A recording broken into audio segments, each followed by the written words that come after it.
Je me suis dit que j'allais profiter de ces jolis décors pour faire une petite vidéo pour toi. Tu sais sur quoi? Sur moi.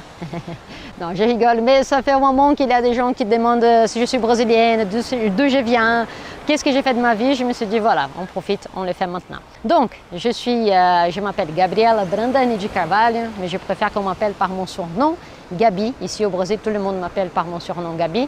Avec un I, ça c'est important, pas avec un Y, car c'est un surnom brésilien. J'ai 35 ans. Ici, nous sommes à São Sebastião, c'est une plage dans la côte de l'État de São Paulo. Et c'est où habite mon père et où j'ai passé toutes mes vacances parce que mes parents sont divorcés. Youhou!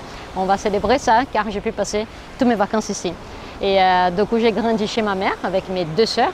Et à Ribeirão Preto, c'est ma ville natale où je suis née et où j'ai grandi. C'est à 500 km d'ici, mais 500 km, ça devient 7 heures de voyage. Surtout parce qu'il y a beaucoup de montagnes et du coup, ça devient un peu long. Mais ça vaut le coup, c'est quand même bien. J'enseigne des langues depuis l'âge de 18 ans. J'ai commencé par enseigner l'anglais quand j'avais 18 ans. Donc je sortais tout juste du lycée, je n'étais pas encore formée. Je me suis diplômée en langue un peu plus tard, quand j'avais 22 ans. Et c'est aussi juste après que je suis arrivée en France. C'est l'amour qui m'a amenée en France. Les jolis stéréotypes français, l'amour qui m'a amenée. Et je suis restée.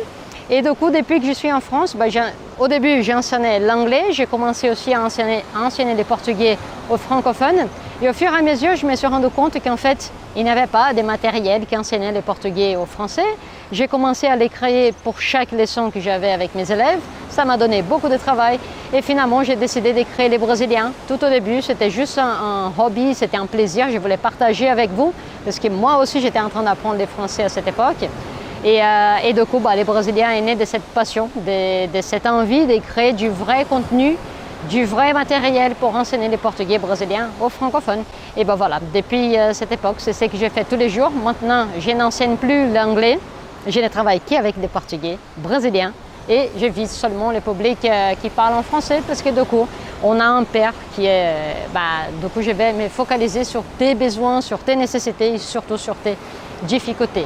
Donc voilà, ce projet qui a commencé par passion, par une forme de remerciement, est devenu aujourd'hui un cours complet de portugais qui s'appelle Cafezinho Brasileiro, que tu peux en savoir plus en cherchant sur ma chaîne, sur mon site. Et je suis très contente de pouvoir partager ça avec vous. En fait, en ayant choisi les pairs portugais et français, ça me permet de rester brésilienne même si j'habite en France en ce moment, où je peux parler en portugais, je peux partager qui je suis vraiment, parce que même si j'habite en France, je reste brésilienne. Et ça me permet de pouvoir vivre ces deux cultures ensemble. Et je trouve que c'est génial. Donc je pense que je vais faire un joli tour de moi et ma vie. Si tu as des questions que tu veux savoir un peu plus sur moi, tu peux laisser dans les commentaires et je ferai peut-être une autre vidéo pour répondre à ces questions. Por hoje é só, a gente se vê no próximo vídeo. Um beijo para vocês!